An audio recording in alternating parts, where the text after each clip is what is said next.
로마서 8장 12절에서 17절까지의 말씀 한 절씩 교독하겠습니다. 그러므로 형제들아 우리가 빚진 자로 돼 육신에게 져서 육신대로 살 것이 아니니라. 너희가 육신대로 살면 반드시 죽을 것이로되 영으로서 몸의 행실을 죽이면 살리니. 무릇 하나님의 영으로 인도함을 받는 사람은 곧 하나님의 아들이라. 너희는 다시 무서워하는 종의 영을 받지 아니하고 양자의 영을 받았으므로 우리가 아빠 아버지라고 부르짖는다.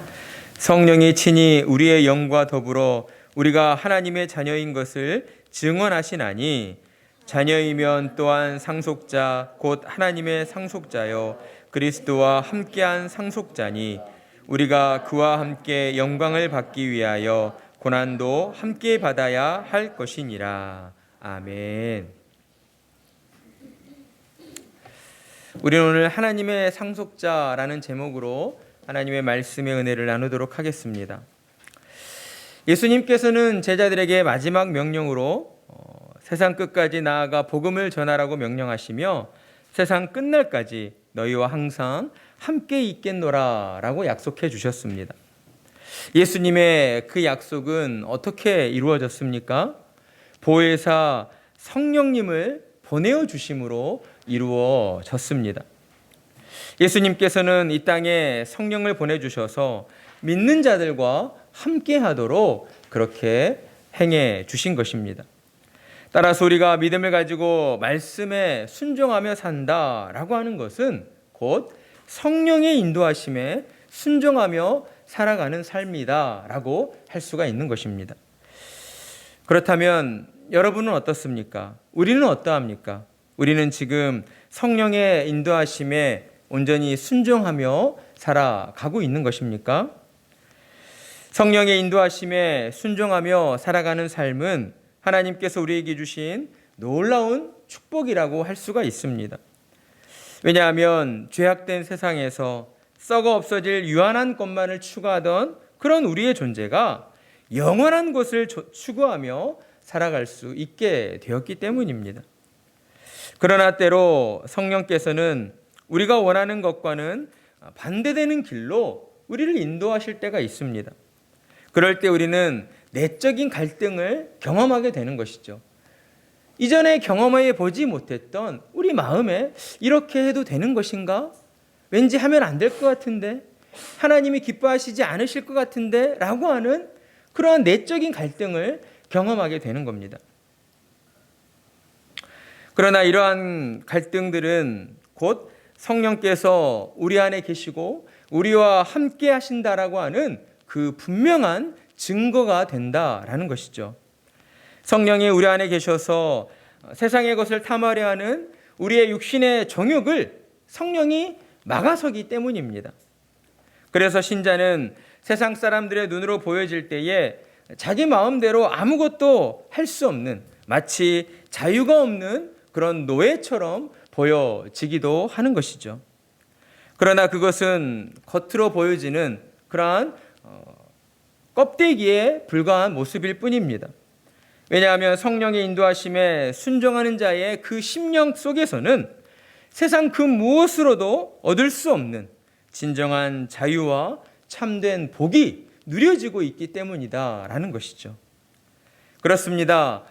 예수님이 우리 안에 보내주신 성령은 우리의 삶의 원동력이 되어주시고 또한 우리의 기쁨의 근원이 되어주시는 분이십니다.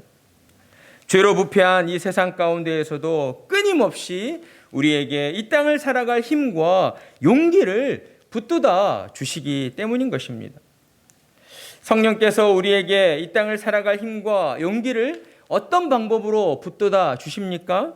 로마서 8장 1절에 2절 말씀, 그러므로 그리스도 예수 안에 있는 자에게는 결코 정죄함이 없나니 이는 그리스도 예수 안에 있는 생명의 성령의 법이 죄와 사망의 법에서 너를 해방하였음이라. 아멘. 우리를 향하여 주시고 있는 말씀이지 않습니까? 이러한 말씀을 통해서 이 말씀을 깨닫게 하시고 끊임없이 우리가 구원받은 자들이다 라고 하는 것을 우리에게 확인시켜 주심으로써 우리에게 힘과 용기를 북돋아 주신다라는 것입니다.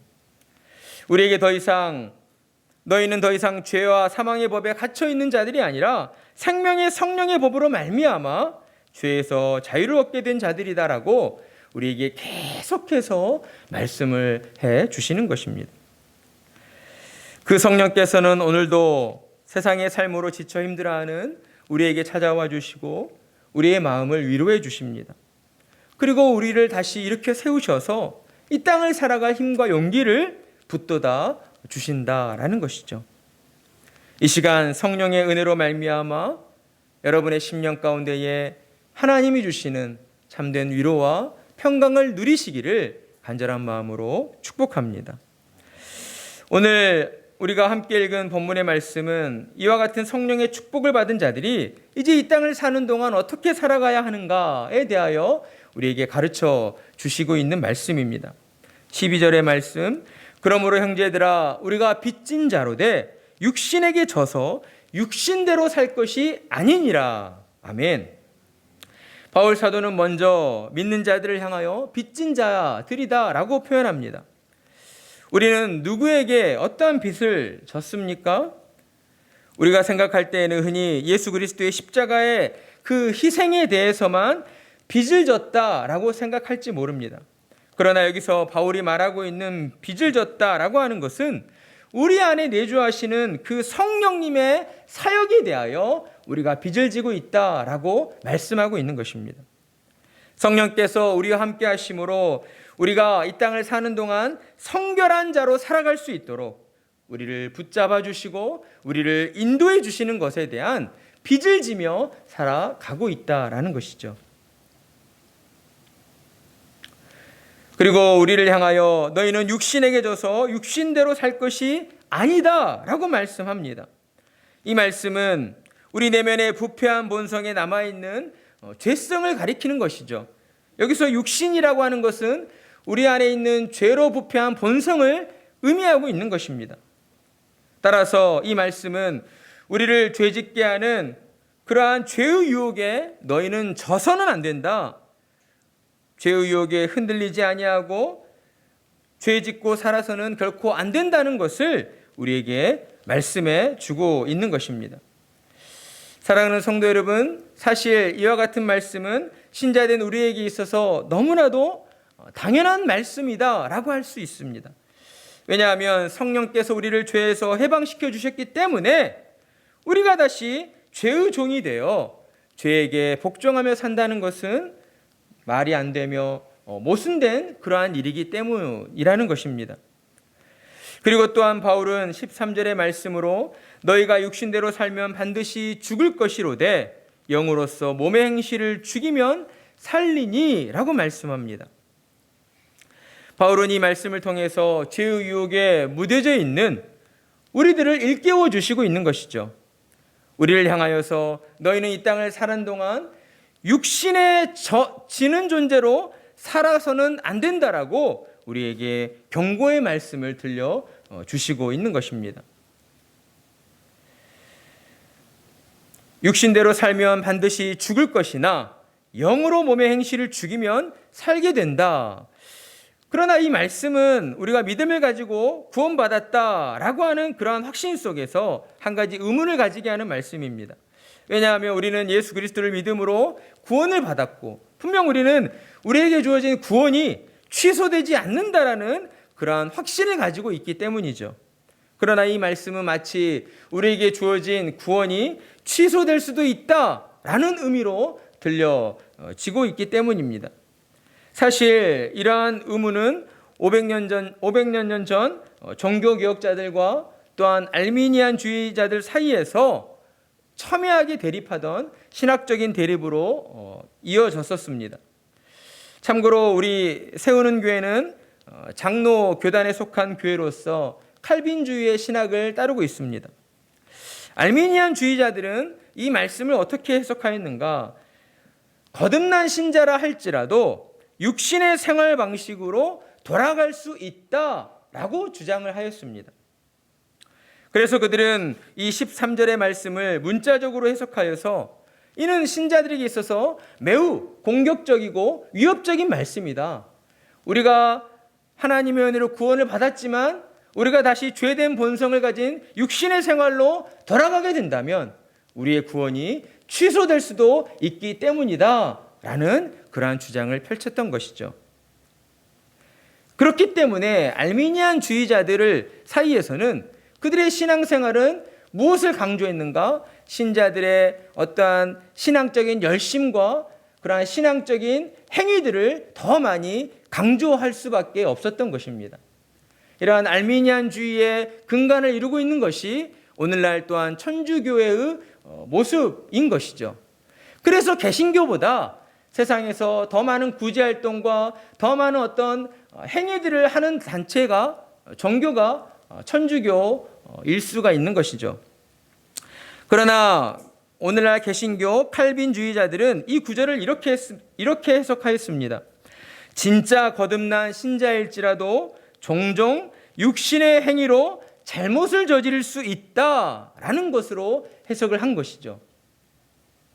비슷한 것 같지만 완전히 다른 맥락입니다.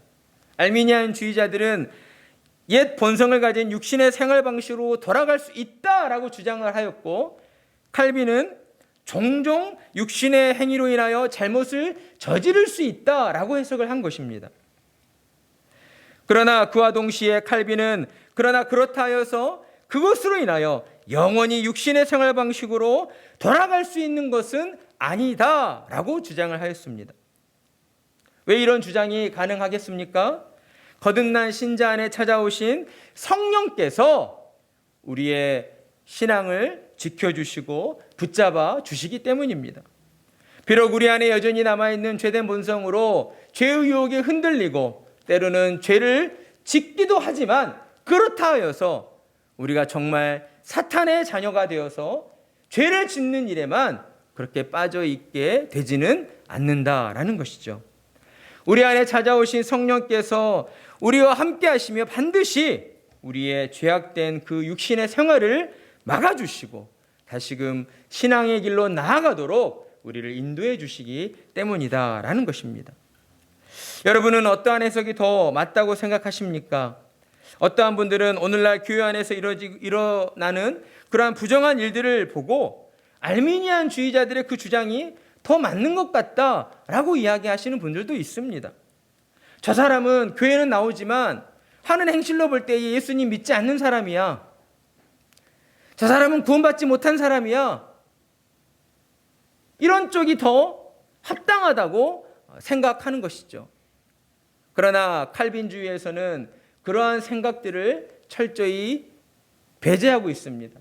도리어 하나님께서는 우리는 비록 연약한 육신으로 인하여 종종 죄의 유혹에 빠질 수 있지만 성령께서 우리와 함께 하심으로 말미암아 우리의 믿음을 지켜주시고 우리가 끝까지 하나님의 나라 구원의 길로 향하여 나아가도록 인도해 주신다라고 그렇게 가르치고 있다라는 것입니다. 따라서 우리는 성경 전체의 가르침과 교훈으로 볼 때에 칼빈의 해석이 더 성경적이고 올바른 해석이다라고 받아들여야 하는 것입니다.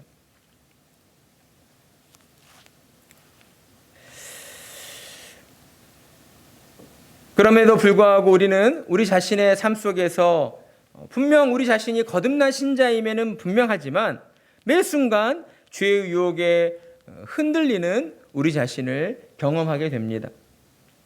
그러나 그와 동시에 성령께서 우리를 도우셔서 죄의 유혹을 물리쳐 주시고 우리가 조금 더딜지라도 거북이처럼 느릴지라도 천천히 그리스도를 닮은 성숙한 그리스도인으로 변화시켜 가 주시고 있구나라는 것을 우리가 경험하게 되는 것이죠.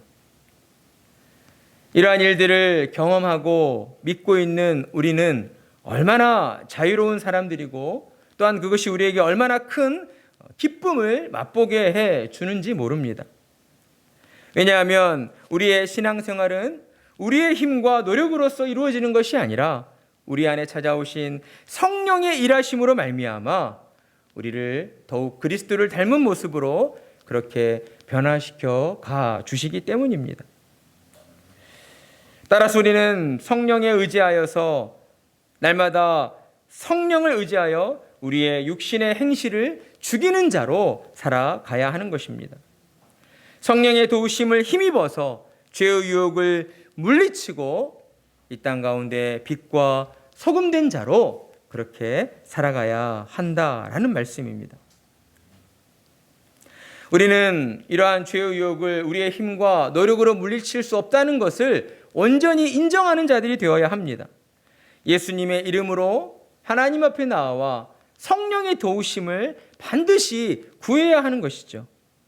그리할 때에 우리를 도우시는 성령으로 말미암아 우리는 죄의 유혹을 물리칠 그러한 힘과 능력을 공급받게 되는 것입니다.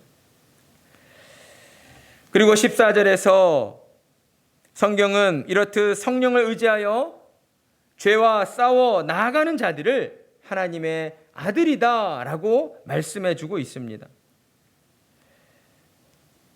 하나님의 영으로 인도함을 받는 사람은 곧 하나님의 아들이라. 여기서 하나님의 영으로 인도함을 받는 사람이란 어떤 사람을 가리키고 있습니까?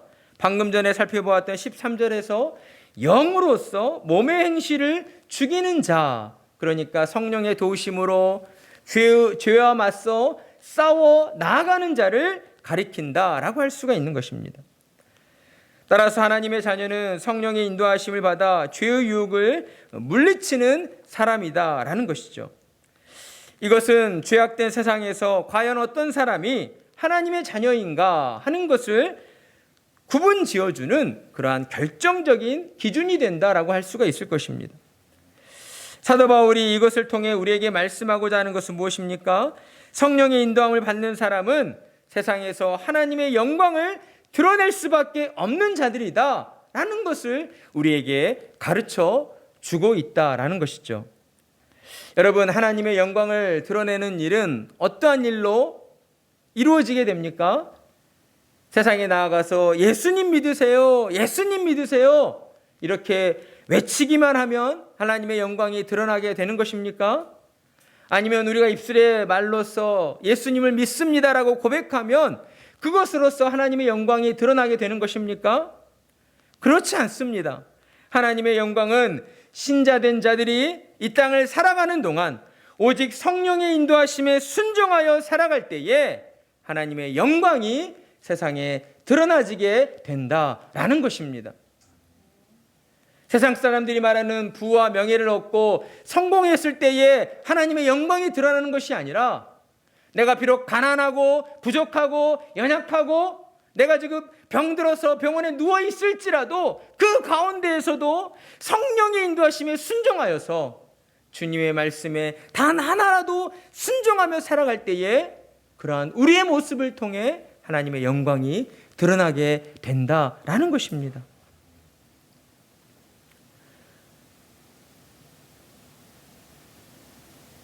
성령의 인도하심에 순종하여서 우리 안에서 끊임없이 솟구쳐오르는 그러한 우리의 육신의 정욕을 물리치고 죄의 유혹을 물리치며 나아갈 때에 우리는 그러한 모습들을 통해서 세상을 향해 하나님의 영광을 드러내게 되는 것입니다.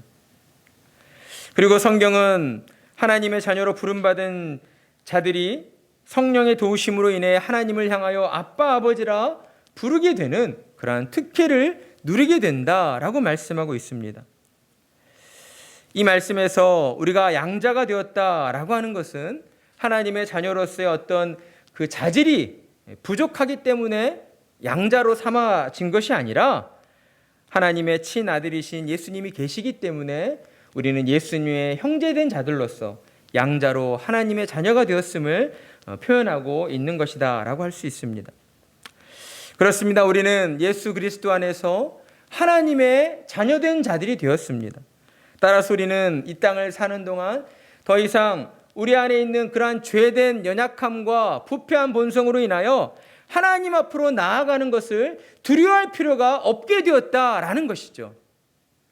예수님께서 우리와 함께 하시며 예수님으로 말미암아 우리를 하나님의 자녀 삼아 주셨기 때문에 우리는 언제든지 하나님 앞으로 담대하게 아빠, 아버지라 부르며 나아갈 수 있게 된 것입니다.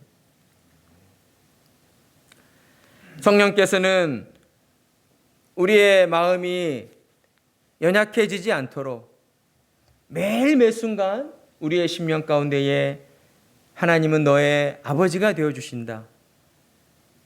그리고 너희는 하나님의 자녀들이다 라고 하는 것을 확인시켜 주십니다. 우리가 하나님의 말씀에 더 귀를 기울이고 하나님과 더 친밀한 교제로 나아가도록 우리의 마음을 모은다면 우리는 분명 성령님의 그 음성을 듣고 죄악된 이 세상 가운데에서도 다시금 믿음을 가지고 힘과 용기를 내어 살아가게 되는 것입니다. 하나님께서는 우리에게 하나님의 나라를 기업으로 상속받게 하셨습니다. 우리를 그리스도 안에서 하나님의 자녀로 불러주셨기 때문이죠. 따라서 우리에게는 육신의 삶으로 끝이 나는 것이 아니라 하나님께서 우리에게 기업으로 물려주신 영원한 하나님 나라, 천국이 우리를 기다리고 있다는 사실을 우리는 늘 믿고 확신해야 할 것입니다. 하나님 나라에 들어갔을 때에 우리가 하나님 앞에 받게 되는 그러한 영원한 기업은 무엇입니까? 바로 하나님이 우리에게 주시는 영생의 면류관인 것입니다. 이것은 세상에서 아무리 부자라 하여도 아무리 큰 힘과 권력을 가지고 있다 하여도 이 영생은 얻을 수가 없는 것이죠. 그러나 하나님의 은혜로 말미암아 예수 그리스도를 구주로 믿는 자들은 하나님께서 주시는 영생의 기업을 선물로 받게 된 것입니다. 그러니 우리는 이 땅을 사는 동안 우리 안에 찾아오신 성령님을 의지하여서 성령님의 인도하심에 온전히 순종하는 자로 살아가야 하는 것입니다. 그런데 하나님께서는 우리에게 뭐라 말씀하십니까? 성령의 인도하심에 순종하는 자의 삶에 고난이 있을 수 있다라고 우리에게 말씀을 하시는 것이죠. 그리스도께서 우리를 위하여 십자가의 고난을 짊어지셨듯이 예수님의 제자로 살아가는 우리 또한 이 땅 가운데에 주님의 십자가를 위하여 마땅히 고난에 동참하는 자들이 되어야 한다라고 우리에게 말씀을 해 주시고 있는 것입니다. 사랑하는 성도 여러분, 우리는 하나님의 은혜 가운데 하나님이 주신 놀라운 축복을 받은 자들입니다. 성령께서 우리에게 찾아와 주셨고 우리의 모든 삶 속에서 성령의 인도하심을 받아 살아가도록 그렇게 은혜를 받은 자들입니다. 그러나 그와 동시에 우리에게는 어떠한 책임이 주어져 있습니까? 하나님의 영광을 드러내야 하는 빛과 소금으로 살아가야 하는 책임이 주어져 있다라고 하는 사실을 우리는 항상 기억해야 할 것입니다. 빛과 소금의 책임을 감당할 때에 우리에게는 고난이 뒤따라올 수 있습니다. 우리가 원치 않았던 어떤 어려움과 어떤 그러한 고난 가운데에 힘들어할 수가 있습니다. 그러나 사랑하는 성도 여러분, 그 모든 순간 여러분의 마음이 그 순간에 하나님을 향해 나아가시길 바랍니다. 여러분의 고난과 여러분에게 주어진 그 무거운 짐들을 가지고 여러분 혼자 끙끙 짊어지고 가는 것이 아니라 하나님 앞으로 가지고 나아가시기 바랍니다. 그리하면 하나님께서 여러분의 아파하는 그 마음을 어루만져 주시고 위로하여 주시고 여러분 등에 짊어져 있는 무거운 짐들을 하나님이 대신 맡아 주시는 것입니다. 그러므로써 우리는 이 땅 가운데 하나님의 말씀에 온전히 순종하는 그러한 믿음의 사람들로 나아가게 되는 것입니다. 우리는 날마다 우리가 어떠한 은혜를 받은 자들인가 하는 것을 기억하며 살아야 합니다. 성령께서 우리에게 찾아와 주셨고 성령이 우리 안에 계심으로 말미암아 우리는 하나님의 자녀가 되었고 또한 우리는 이 땅의 삶으로 끝이 나는 것이 아니라 이 이후에 펼쳐질 영원한 하나님 나라가 우리를 기다리고 있다는 사실을 늘 기억하며 그 믿음을 가지고 날마다 빛과 소금의 역할을 감당하는 참으로 하나님이 기뻐하시는 믿음의 사람들이 되어야 하는 것입니다. 그러한 은혜가 여러분의 모든 삶 가운데에 충만하시기를 간절한 마음으로 축복합니다.